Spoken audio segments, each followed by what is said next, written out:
তিন বন্ধু যাচ্ছে রাস্তা দিয়ে, হঠাৎ করে ঝড়, বন্ধু তিনজন ঢুকে গেল গুহার মধ্যে। কিসের মধ্যে? গুহায়, যে পাহাড়ি এলাকায় আপনারা থাকেন যারা, গুহার মধ্যে।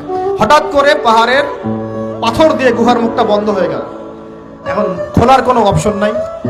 সবাই বলছে এখন তিনজন, এখন তো আমরা বের হতে পারবো না, সবাই সবার নেক আমলের ওসিলা দিয়ে আল্লাহর কাছে দোয়া করো। কিসের ওসিলা দিয়ে?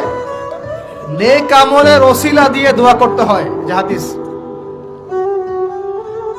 মৃত মানুষকে ওসিলা করে তার জন্য নজর মানত জবাই করে দোয়া করতে হয় না, নিজের নেক আমলের ওসিলা দিয়ে আল্লাহর কাছে দোয়া করতে হয়। আল্লাহ পাক এখন দোয়া শুনলেন। একজন বলছে, আমি আমার পিতা মাতাকে খুব খেদমত করতাম, তাদেরকে দুধ পান না করে দুধ পান করাতাম না, নিজেও করতাম না, ছেলেদেরকে করাতাম না। আল্লাহ, এই কাজটা তোমার ভালো লাগলে আজকে গুহার মুখ থেকে পাথর সরিয়ে দাও। পাথর একটু সরে গেল। পাথর আল্লাহর কথা শোনে কিনা? শোনে না? সবাই আল্লাহর কথা শোনে। আগুন আল্লাহর কথা শোনে কিনা? ইব্রাহিমের জন্য আগুন ঠান্ডা হয়ে যায় নাই? আচ্ছা,